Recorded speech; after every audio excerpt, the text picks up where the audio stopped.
तो प्यारे बच्चों, कैसे हैं आप लोग? आई होप बहुत अच्छे होंगे और क्लासेस को एंजॉय कर रहे होंगे। आप लोगों को डेली कुछ नया सीखने को मिल रहा होगा और पुराना रिवीजन हो रहा होगा। तो चलिए बच्चा लोग, शुरुआत करते हैं आज के क्लास की। आज भी आप लोगों के कुछ नए और कुछ पुराने क्वेश्चन का मिक्सअप है, जिससे आप लोगों को कुछ नया सीखने को मिलेगा और साथ ही पुराना रिवीजन भी होगा। तो आज आपका पहला प्रश्न है, असहयोग आंदोलन के बारे में निम्नलिखित कथनों में से कौन सा है जो सही है। असहयोग आंदोलन के बारे में कौन सा कथन है जो सही है, आपको ये बताना है। फटाफट उत्तर दीजिएगा बच्चा लोग, कौन सा है जो कि आपका सही है असहयोग आंदोलन के बारे में। आपके सामने ऑप्शन है और आपको बताना इसमें से कौन सा सही है। आपका पहला ऑप्शन है, कर्नाटक के किसानों के समर्थक भागीदारी उसके विशिष्टता रही है। क्या कर्नाटक के किसानों ने इसमें सार्थक भागीदारी दी है? दूसरा, मद्रास और महाराष्ट्र में गैर ब्राह्मण निम्न जातियों की भागीदारी इसकी विशिष्टता रही। तीसरा, असम, बंगाल और मद्रास जैसे स्थानों में श्रमिक असंतोष की कमी के रूप में इसे चिन्हित किया गया। और चौथा, 1922 में झकझोर देने वाली चौरी चौरा की घटना का इस आंदोलन पर बुरा प्रभाव पड़ा। गांधी जी ने इस आंदोलन को अत्यंत सूक्ष्म पैमाने पर जारी रखने का निर्णय किया।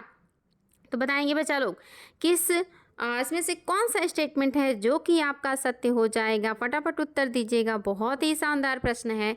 अगर गूढ़ता से पढ़ा है तो बहुत आसानी से उत्तर दे सकते हैं कि आपका कौन सा है जो सही हो जाएगा। तो याद रखिएगा, कौन सा है जो सही हो जाएगा। ओनली और ओनली आपका ऑप्शन नंबर 2 आप सही है। पहला क्यों गलत है? क्योंकि कर्नाटक के किसानों के सार्थक भागीदारी इसकी विशिष्टता है। नहीं, कर्नाटक के जो किसान है ना, ये आपके असहयोग आंदोलन से अप्रभावित थे। यहाँ पे इसका प्रभाव ज़्यादा देखने को नहीं मिला है, बल्कि इसके नीचे के क्षेत्र में आपको आंदोलन का असर दिखेगा, लेकिन कर्नाटक में नहीं दिखा।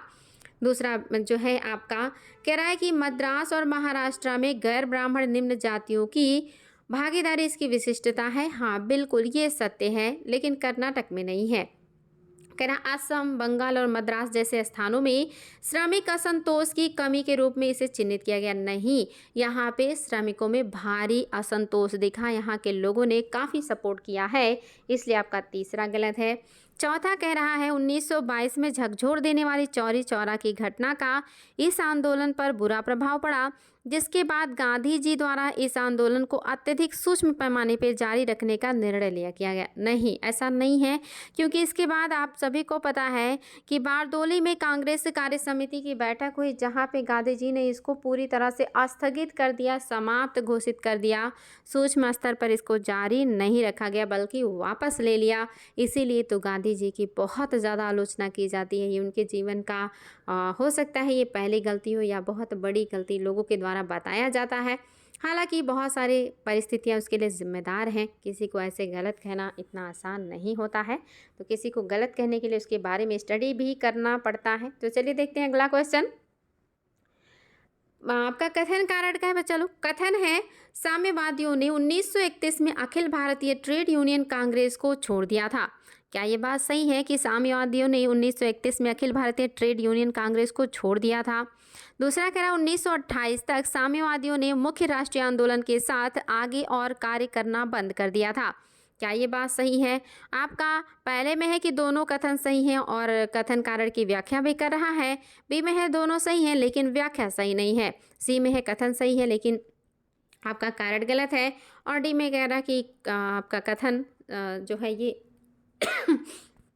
गलत है लेकिन कारण सही है। तो बताएंगे बच्चा लोग, क्या है जो कि आपका सही हो जाएगा?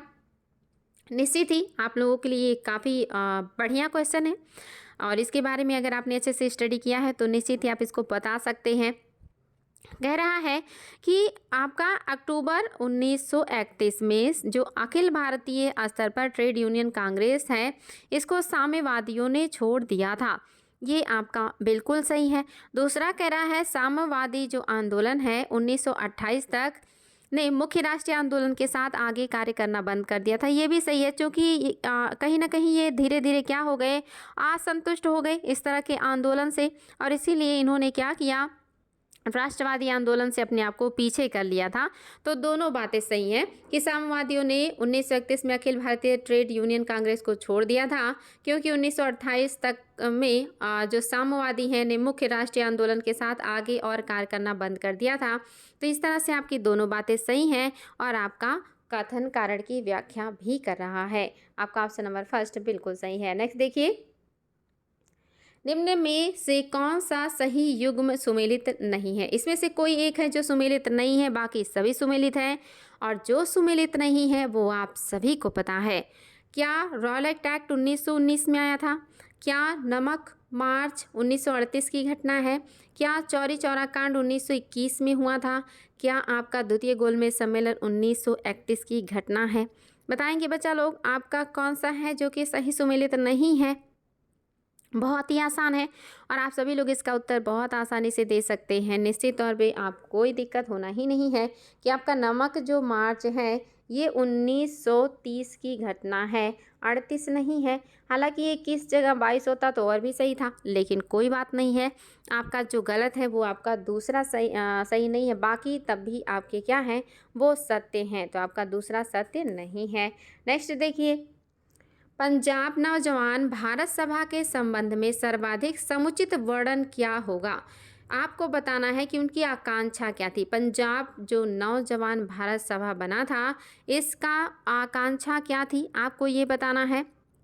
पहला है युवाओं, कृषकों और श्रमिकों के बीच राजनीतिक कार्य करें। दूसरा, छात्रों के बीच क्रांति के दर्शन का प्रसार करें। तीसरा, श्रमिकों के बीच साम्राज्यवादी विरोधी विचार विमर्श प्रारंभ करें।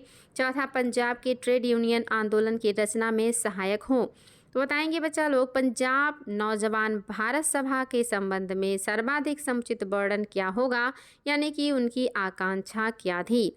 तो इसका भी उत्तर आप लोगों को देना है। बेहतरीन प्रश्न है, याद रखिएगा। 1926 में भगत सिंह द्वारा श्रमिकों, किसानों और युवाओं के मध्य ब्रिटिश शासन के जो विरुद्ध है इनके खिलाफ राजनीतिक कार्य किए गए और उसमें उनकी भागीदारी बढ़ाई गई। तो याद रखिएगा आपका क्या हो जाएगा, बिल्कुल सभी को पता है, युवाओं, कृषकों और श्रमिकों के बीच भगत सिंह के द्वारा क्या किया जा रहा है, भागीदारी बढ़ाई जा रही है। और 1926 में उन्होंने इस संगठन की स्थापना किया था। चलिए देखते हैं चलो अगला क्वेश्चन है, निम्नलिखित में से कौन सा प्राथमिक रूप से साम्यवादी विचारधारा से संबंध था? इनमें से कौन है जो आपका साम्यवादी विचारधारा से संबंध है, आपको इसका नाम बताना है। पहला है कीर्ति किसान पार्टी, दूसरा है लेबर स्वराज पार्टी, तीसरा है केवल पहला और चौथा है कि दोनों। फटाफट बताएंगे बच्चा लोग, बहुत ही इम्पॉर्टेंट है और आपको इसका उत्तर दे देना है। आपके हिसाब से कौन सा है जो आपका साम्यवादी विचारधारा से जुड़ा हुआ है, और ये भी आपके लिए बहुत ही ज़्यादा इम्पॉर्टेंट है और आप सभी को इसका उत्तर याद कर लेना है। याद रखिएगा आपकी दोनों बातें बिल्कुल सही हैं। और जो आपका कीर्ति किसान सभा है इसकी स्थापना 1928 ईस्वी में किया गया था। 1928 में इसको पंजाब के सोहन सिंह ने स्थापना किया था, इसका सोहन सिंह ने किया था। और आपकी लेबर स्वराज पार्टी की स्थापना 1925 में हुआ था, मोहम्मद अहमद ने किया था। 1925 में इसकी स्थापना हुई थी और स्थापना किसने किया है, मोहम्मद अहमद। याद रखेंगे बच्चा लोग, इम्पॉर्टेंट है आपकी ये सारी बातें याद रखिएगा। स्थापना कब हुई है और किसने किया है, ये सारी चीज़ें बार बार पूछी जाती हैं। नेक्स्ट देखिए, घनश्याम दास बिड़ला, अम्बालाल साराभाई एवं बालचंद्र हीरा चंद में कौन सी बात सामान्य थी? आपको बताना ये जो व्यक्तित्वों के नाम दिए हुए हैं इनके बीच क्या समानता है, किस लिए ये जाने जाते हैं। पहला, ये भारत में समाजवादी आंदोलन के अग्रणी सदस्य थे। दूसरा, ये भारतीय उद्योगपति थे। तीसरा, ये राष्ट्रवादी नेता थे। और चौथा, उपयुक्त सभी।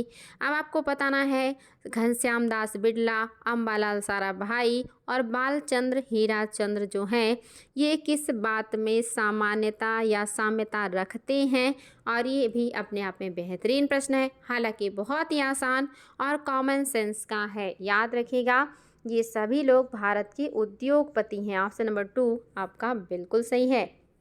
नेक्स्ट देखिए बच्चा लोग, निम्नलिखित में से समाचार पत्रों का समुच्चय खिलाफत आंदोलन के दौरान शिक्षित भारतीय मुसलमानों के सरोकार को प्रतिबिंबित करता था। यानी कि जो समाचार पत्र है, इसमें से कौन से समाचार पत्रों का जो युग्म है वो खिलाफत आंदोलन के दौरान शिक्षित भारतीय मुसलमानों के सरोकारों को प्रतिबिंबित करता था। पहला है कामरेड और हमदर्द, दूसरा है कामरेड और हिंदुस्तान टाइम्स, तीसरा है जमींदार और मुस्लिम वॉइस, और चौथा है कामरेड, हमदर्द, जमींदार और अल हिलाल। बताएंगे बच्चा लोग, बहुत ही शानदार प्रश्न है। आप सभी का उत्तर आना चाहिए कि खिलाफत आंदोलन के दौरान शिक्षित भारतीय मुसलमानों के सरोकारों का प्रतिबिंबित करने वाले समाचार पत्र कौन से थे। ये आपके लिए बहुत ही शानदार है बच्चा लोग। ऑप्शन नंबर 4 बिल्कुल सही है। कामरेड, हमदर्द, जमींदार और अल हिलाल, ये सभी आपके बिल्कुल सही हो जाएंगे। नेक्स्ट देखिए, दक्षिण भारत के 4 भाषाई क्षेत्रों में से कौन सा असहयोग आंदोलन से प्रभावित नहीं रहा। यहाँ होना चाहिए था नहीं रहा। कौन सा प्रभावित नहीं रहा, आपको ये बताना है। पहला है केरल, दूसरा है तमिलनाडु, चौथा है आंध्र प्रदेश और पांचवा है कर्नाटक। बहुत आसान आप सभी के लिए, आप लोग बहुत आसानी से इसका उत्तर दे सकते हैं, क्योंकि आज ही की क्लास में हमने इस चीज़ को देखा है कि कहाँ के लोग असहयोग आंदोलन से प्रभावित नहीं हुए थे। उसके ऊपर के क्षेत्र में, उसके नीचे के क्षेत्र में, बाकी सभी जगहों पे असहयोग आंदोलन से लोग बहुत बड़े पैमाने पे प्रभावित हुए और उन्होंने बढ़ चढ़ के हिस्सा लिया। लेकिन कर्नाटक के लोगों ने इसमें हिस्सा नहीं लिया था। नेक्स्ट देखिए बच्चा लोग, निम्न में से कौन सा कैबिनेट मिशन 1946 का एक प्रस्ताव नहीं था। इसमें से आपको बताना है कैबिनेट मिशन जो 1946 में आया था उसका प्रस्ताव कौन सा है जो नहीं है। पहला है लोकतांत्रिक जनसंख्या शक्ति सिद्धांत के आधार पर संविधान सभा का गठन किया जाना, दूसरा है प्रांतों एवं राज्यों में एक भारतीय संघ के लिए उपबंध, तीसरा है संविधान सभा के सभी सदस्यों को भारतीय होना, और चौथा संविधान सभा के कार्यकलापों का ब्रिटिश सरकार पर पर्यवेक्षण किया जाना। आप बताएंगे बच्चा लोग, कौन सा है जो आपके कैबिनेट मिशन 1946 के प्रस्ताव में शामिल नहीं था। आपको ये बताना है, फटाफट उत्तर दीजिएगा। बहुत ही बेहतरीन आपका प्रश्न है और निश्चित ही बच्चा लोग याद रखिएगा, आपका ऑप्शन नंबर जो 4 है ये सही नहीं है। संविधान सभा के कार्यकलापों को ब्रिटिश सरकार द्वारा पर्यवेक्षण किया जाना, ये आपका गलत है, ये शामिल नहीं था, क्योंकि जो संविधान सभा है इसके जो कार्यकलाप हैं ये अपने आप में क्या है, कैबिनेट मिशन का भाग नहीं है। आप सभी को पता होगा कि ये कैबिनेट मिशन के बाद ये गठित हुआ है, कैबिनेट मिशन के बाद ये सारी चीज़ें की गई हैं, तो ये कैबिनेट मिशन में कहाँ आएगा। निश्चित तौर पे आपका कैबिनेट मिशन के बाद की घटना है, तो ये पर्यवेक्षण कैसे कर सकते हैं, तो ये आपका नहीं होगा। बाकी सही है कि लोकतांत्रिक जनसंख्या शक्ति सिद्धांत के आधार पर संविधान सभा का गठन किया जाएगा, प्रांतों एवं राज्यों में एक भारतीय संघ के लिए उपबंध होगा और संविधान सभा के सभी सदस्यों को भारतीय होना इसमें अनिवार्य था। लेकिन ये उसका पर्यवेक्षण नहीं करेगा, बिकॉज ये इसके बाद की घटना है, इसके बाद बनेगा। चलिए बच्चा लोग देखते हैं अगला क्वेश्चन। निम्नलिखित कथनों पर विचार कीजिए, कौन सा कथन है जो कि सही है, आपको सही कथन बताना है। पहला कह रहा है बीजी तिलक ने अप्रैल 1916 में महाराष्ट्र में होम रूल लीग की स्थापना की। दूसरा कह रहा है होम रूल आंदोलन में एन.सी. केलकर नहीं जुड़े थे। क्या ये बात सही है कि होम रूल आंदोलन से एन.जी. केलकर नहीं जुड़े थे। क्या ये बात सत्य है कि तिलक अप्रैल 1916 में महाराष्ट्र में होम रूल लीग के संस्थापक हैं या स्थापना किया। क्या दोनों बातें सत्य हैं या कोई सही नहीं है। फटाफट उत्तर देंगे बच्चा लोग, बहुत ही शानदार प्रश्न है और आप सभी को इसका उत्तर बताना है। याद रखिएगा, ये सारी चीज़ें याद कर लीजिएगा, बार बार रिवीजन कीजिएगा, समय समय पर रिवीजन करते रहिएगा, क्योंकि नए प्रश्न हैं, भूल भी जाएंगे बाद में। तो आपका कौन सा सही है, केवल और केवल पहला सही है। दूसरा इसलिए गलत है कि होम रूल आंदोलन के सचिव हैं ये, यानी कि बीजी तिलक ने जो होम रूल आंदोलन गठित किया है इसके सचिव कौन है, एन.सी. केलकर हैं, इसके सचिव हैं। तो आप देख रहे हैं क्या है, इससे संबंधित हैं, तिलक के होम रूल लीग के क्या है, ये सचिव हैं एन.सी. केलकर। तो आपका दूसरा गलत हो गया। नेक्स्ट देखिए, वर्ष 1939 में सभी प्रांतों में भारतीय मंत्रियों द्वारा त्याग पत्र देने का निम्नलिखित में से कौन सा कारण था? क्या रीज़न था कि 1939 में जो भारतीय मंत्री हैं ये त्याग पत्र दे रहे हैं सभी प्रांतों में? उनके त्याग पत्र देने का रीज़न क्या था? पहला, राज्यपालों ने संवैधानिक प्रधान के रूप में कार्य करने से इनकार कर दिया, इसलिए। दूसरा, केंद्र में प्रांतों को आवश्यक वित्तीय सहायता नहीं प्रदान की थी, क्या ये रीज़न था? तीसरा, द्वितीय विश्व युद्ध होने के कारण गवर्नर जनरल ने भारतीय प्रशासन को संघीय से एकात्मक में परिवर्तन कर दिया था। तीसरा, प्रांतीय सरकारों की सहमति के बिना भारत को द्वितीय विश्व युद्ध में पक्षकार के रूप में घोषित कर दिया गया था। बताएंगे बच्चा लोग कौन सा रीज़न है जो कि प्रांतों की विधानसभाओं से त्याग पत्र दिया जा रहा है? फटाफट उत्तर दीजिएगा। क्यों मंत्रियों ने त्याग पत्र दिया? बहुत ही शानदार लेकिन आसान प्रश्न, हालांकि बहुत इंपॉर्टेंट प्रश्न। आप सभी को ये पता होगा कि क्यों त्याग पत्र दिया गया था, जो कि भारतीयों से पूछे बिना ही उनको द्वितीय विश्व युद्ध में शामिल कर दिया गया और ये कह दिया गया कि भारत भी ब्रिटेन की तरफ से द्वितीय विश्व युद्ध में शामिल हो रहा है। और इसी वजह से क्या किया, प्रांतों में जो सरकारें बनी थी वहाँ से कांग्रेसियों ने, उनके मंत्रियों ने इस्तीफा दे दिया। नेक्स्ट देखिए, खिलाफत आंदोलन के बारे में निम्नलिखित में से कौन सा कथन है जो सही नहीं है? आपको बताना है खिलाफत आंदोलन के बारे में कौन सा कथन है जो कि आपका सही नहीं है बच्चा लोग। बहुत ही शानदार प्रश्न है और आप सभी को इसका उत्तर पता होना चाहिए कौन सा है जो कि आपका सही नहीं है। पहला है, खिलाफत आंदोलन की मांग थी कि खलीफा का नियंत्रण अवश्य ही मुसलमानों के पवित्र स्थलों पर बना रहे। दूसरा कह रहा है, खिलाफत आंदोलन में उग्र प्रवृत्ति का प्रतिनिधित्व मोहम्मद अली, शौकत अली और मौलाना आज़ाद जैसे युवा नेता द्वारा किया जा रहा था।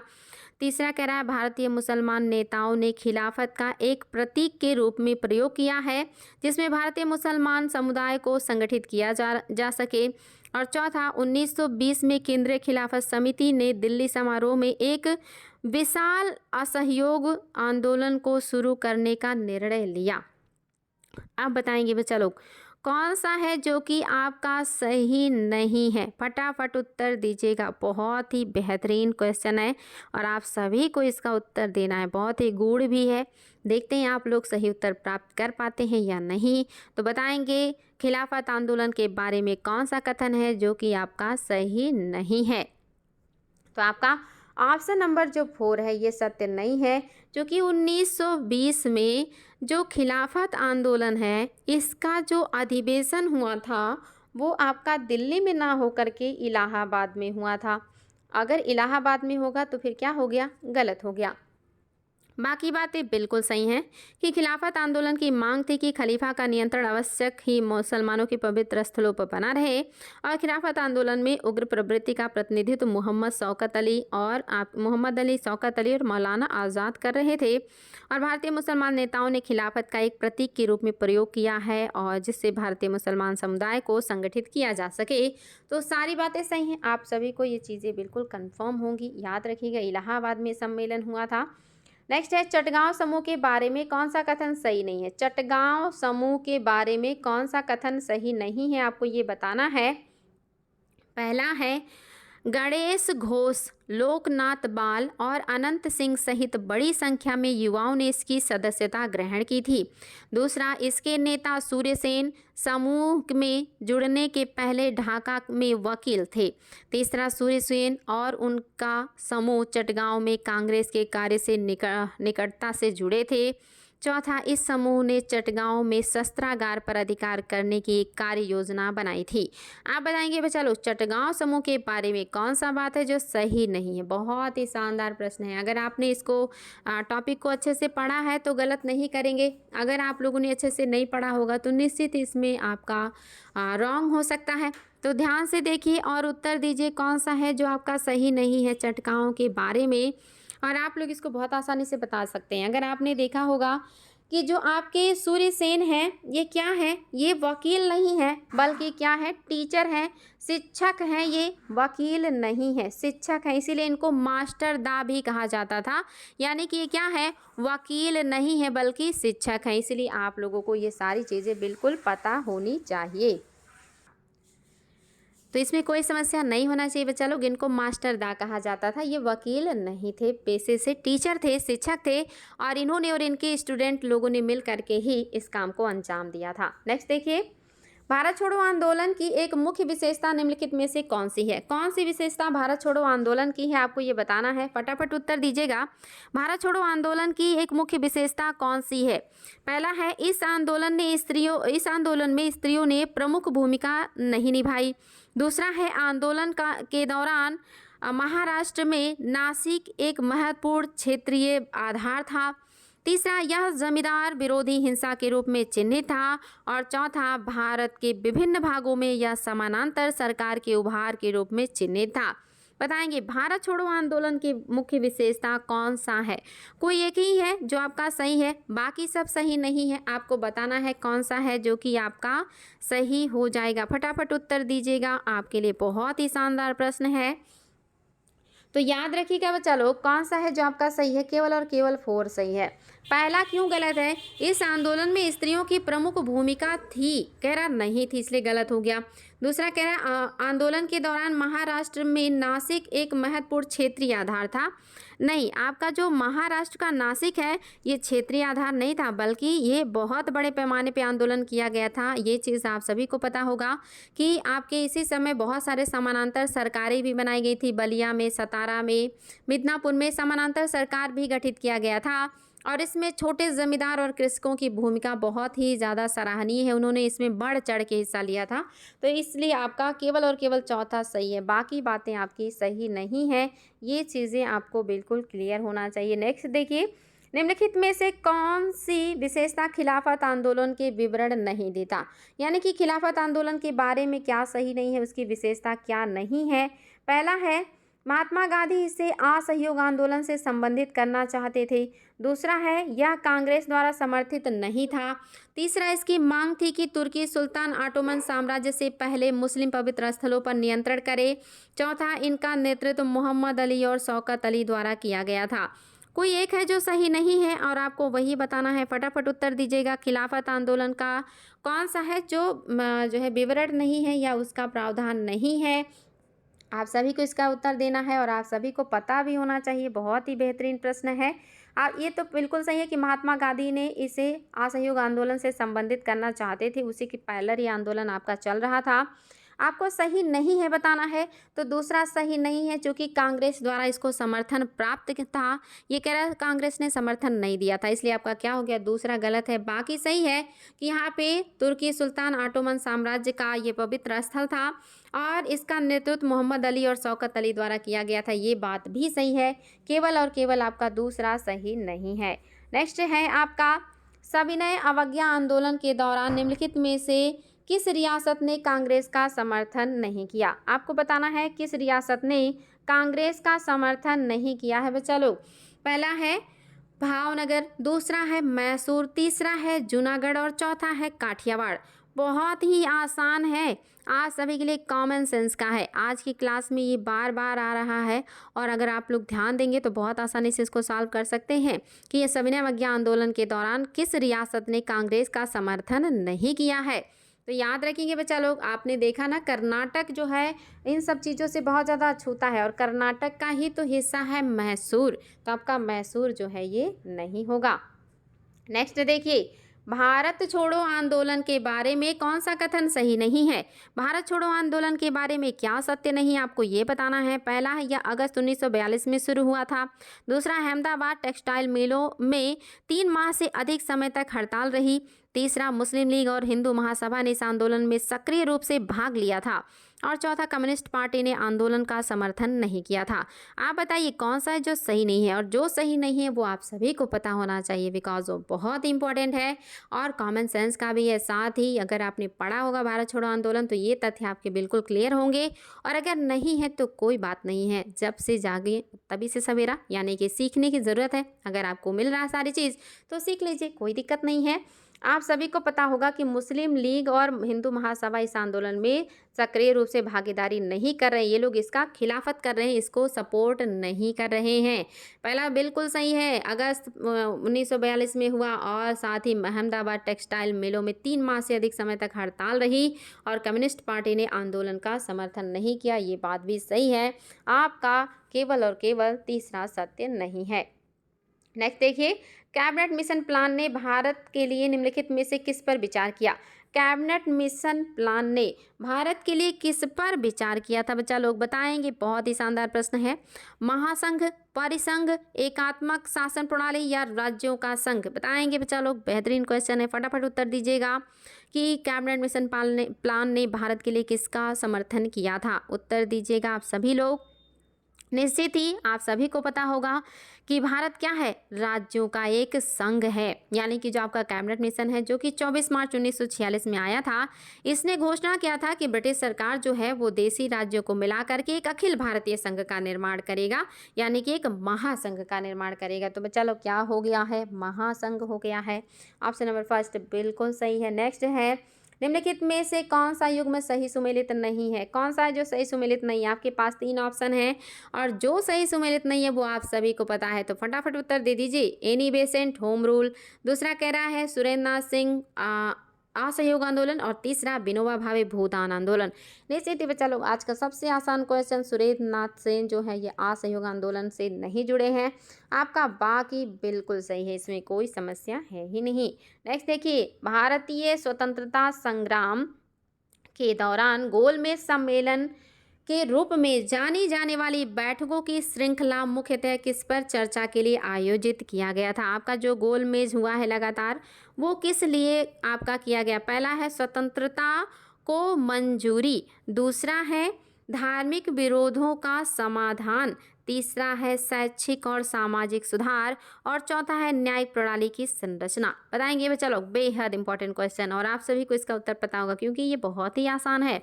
बताएंगे बच्चा लोग क्या हो सकता है? निश्चित ही इसमें कोई समस्या होना ही नहीं चाहिए। स्वतंत्रता को मंजूरी देने के लिए बार बार ये आयोजन किए जा रहे हैं कि भारत को आज़ाद कीजिए, लेकिन ये लोग फंसा करके रखते हैं और जो बात होनी चाहिए थी वो बात टुकड़ों टुकड़ों में 3 गोल सम्मेलनों में हुई और एक भी फाइनल नहीं हुआ। यानी कि जिस मोटिव से ये शुरू किया गया था उसके बजाय दूसरी चीज़ें हो गई और आपका ये था किस पर, स्वतंत्रता की मंजूरी को लेकर था, लेकिन ऐसी कोई बात नहीं हुई बल्कि दूसरी समस्याएं हो गई थी। नेक्स्ट देखिए, निम्नलिखित में से कौन सा हमारे राष्ट्र ध्वज के डिजाइन से संबंध है?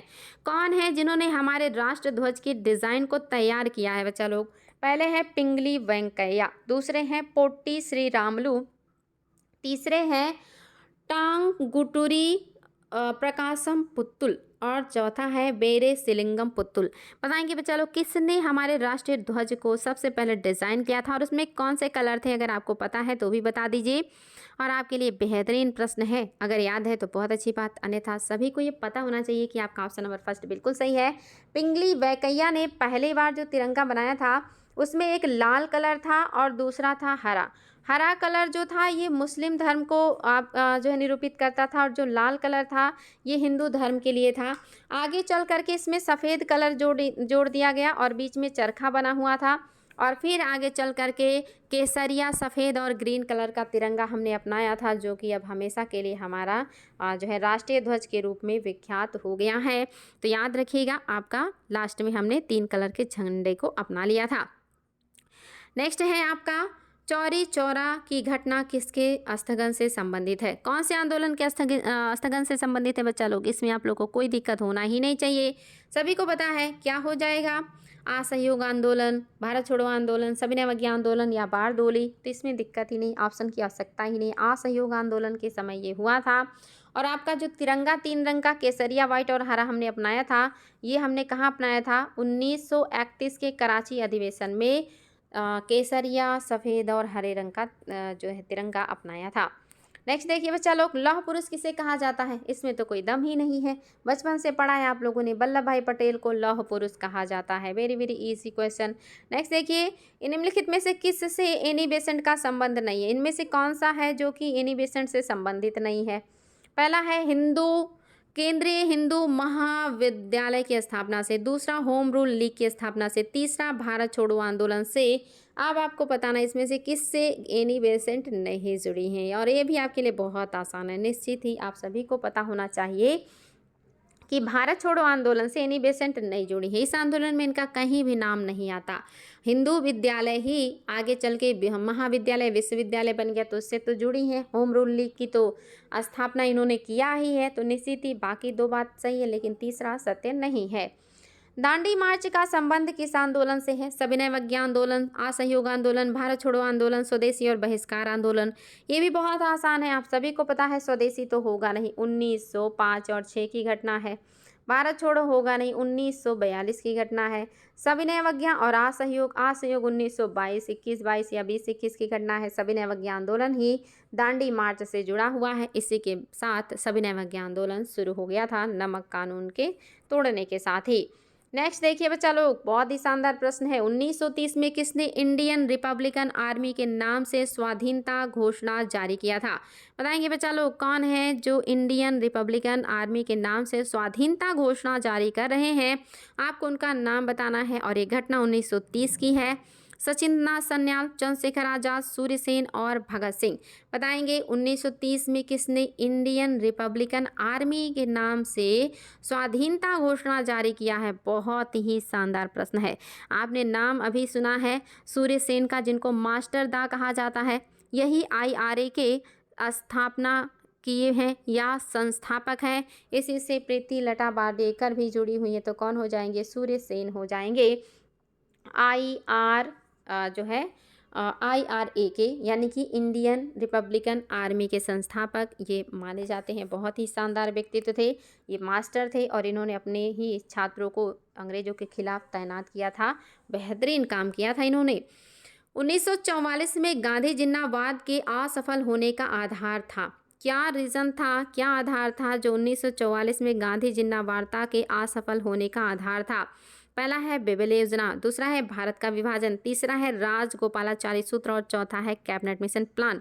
बताएंगे बच्चा लोग कौन सा है जो कि आपका सही हो जाएगा? फटाफट उत्तर दीजिएगा, बहुत ही शानदार प्रश्न है।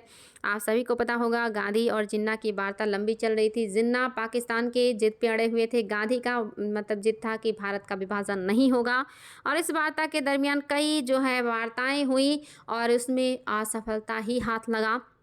तो आप देख रहे हैं गांधी जिन्नावाद हुआ 1944 में, और उसके तत्काल बाद ही राजगोपालाचारी ने भी अपना जो है सूत्र बनाया, यानी कि नियम या बातें इकट्ठा की और उसको जिन्ना के सामने रखा। लेकिन जिन्ना ने क्या किया, इस फार्मूले को भी ठुकरा दिया, यानी कि जो इनका सूत्र है, फार्मूला है, जिसको राजगोपालाचारी सूत्र या फार्मूला कहा जाता है, ये भी क्या हो गया? असफल रहा। नेक्स्ट देखिए, 1942 में प्रति सरकार का आरंभ हुआ था। 1942 में प्रति सरकार की स्थापना कहाँ हुई थी? आपको ये बताना है। कर्नाटक के बेलगाम में, या महाराष्ट्र के चटगांव में, या आंध्र प्रदेश के गुंटूर में, या आपके महाराष्ट्र नहीं है, बंगाल के चटगांव में, आंध्र प्रदेश के गुंटूर, और महाराष्ट्र का सतारा है। आप बताएंगे बच्चा लोग 1942 के प्रति सरकार का आरंभ कहाँ से हुआ था? फटाफट उत्तर दीजिएगा, बहुत ही बेहतरीन क्वेश्चन है। आप लोगों को ये पता होगा कि महाराष्ट्र के सतारा में समानांतर सरकार या प्रति सरकार आरंभ हुआ था 1942 ईस्वी में। नेक्स्ट देखिए, एनी बेसेंट संबंधित नहीं थी। इनमें से किससे एनी बेसेंट का संबंध नहीं था? होम रूल आंदोलन प्रारंभ करने के लिए उत्तरदायी थी, दूसरा थियोसॉफिकल सोसाइटी की संस्थापिका थी, तीसरा इंडियन नेशनल कांग्रेस की एक बार अध्यक्ष थी, चौथा इनमें से कोई भी गलत नहीं है, यानी कि सभी सही है। और जो सही नहीं है वो आप सभी को पता है, क्योंकि आप लोग ये सारी चीज़ें पढ़ चुके हैं, सॉल्व कर चुके हैं, तो निश्चित ही बच्चा लोग गलती नहीं करेंगे, सभी का उत्तर सही होगा। और ये आप सभी को पता हो कि थियोसॉफिकल सोसाइटी की स्थापना इन्होंने नहीं किया, मैडम ब्लावत्स्की और कर्नल अलकाट ने किया था, और वो भी कहाँ? अमेरिका में किया था। ये तो अड्यार में जब शाखा आई उसके बाद भारत में इन्होंने इसको प्रचार प्रसार किया था। नेक्स्ट देखिए बच्चा लोग, भारत में ब्रिटिश औपनिवेशिक शासन के संदर्भ में कौन सा कथन है जो सही नहीं है? भारत में ब्रिटिश औपनिवेशिक शासन के बारे में कौन सा बात है जो सही नहीं है? महात्मा गांधी गिरमिटिया प्रणाली क्यों जो है उन्मूलन में सहायक थे? आपको कह रहा है कि जो महात्मा गांधी हैं, ये गिरमिटिया जो आपका एक प्रणाली थी, इसके उन्मूलन में सहायक थे। यहाँ पे उन्मूलन में सहायक थे, प्रणाली के उन्मूलन में सहायक थे। दूसरा कह रहा है लॉर्ड चेम्सफोर्ड ने वार कॉन लॉर्ड चेम्सफोर्ड की वार कॉन्फ्रेंस में महात्मा गांधी ने विश्व युद्ध के लिए भारतीयों की भर्ती से संबंधित प्रस्ताव का समर्थन नहीं किया। तीसरा कह रहा है भारत के लोगों द्वारा नमक कानून तोड़ने जाने के परिणाम स्वरूप औपनिवेशिक शासकों द्वारा भारतीय राष्ट्रीय कांग्रेस को अवैध घोषित कर दिया गया था। और चौथा कह रहा है कोई भी गलत नहीं, यानी कि सभी सही है। बहुत ही आसान क्वेश्चन है, हालांकि बहुत ही कॉन्सेप्ट आधारित है और बहुत ही बेहतरीन है, लेकिन जो आपका सही नहीं है वो आप सभी को पता होना चाहिए बच्चा लोग। निश्चित तौर पे लॉर्ड चेम्सफोर्ड हैं, यानी कि टाइम पीरियड ये प्रथम विश्व युद्ध का कर रहा है। और आप सभी को पता है कि प्रथम विश्व युद्ध में कांग्रेस और गांधी जी ने बढ़ चढ़ के भारतीयों को जो है शामिल होने की बात की थी, यानी कि दूसरा जो है ये क्या है, सही नहीं है। क्योंकि कह रहा है कि प्रस्ताव समर्थन नहीं किया, नहीं, इसमें तो इन्होंने पूरा का पूरा समर्थन किया था। बाकी आपका पहला और तीसरा सत्य है, केवल और केवल आपका दूसरा सही नहीं है, क्योंकि गांधी और कांग्रेस ने बड़े पैमाने पर समर्थन दिया था इस लालच में कि अंग्रेज खुश होंगे और उनके लिए कुछ बेहतर प्रयास करेंगे। तो आपका दूसरा सही नहीं है। नेक्स्ट देखिए, भारतीय स्वतंत्रता संघर्ष के संबंध में निम्न घटनाओं का सही कालानुक्रम में व्यवस्थित कीजिए।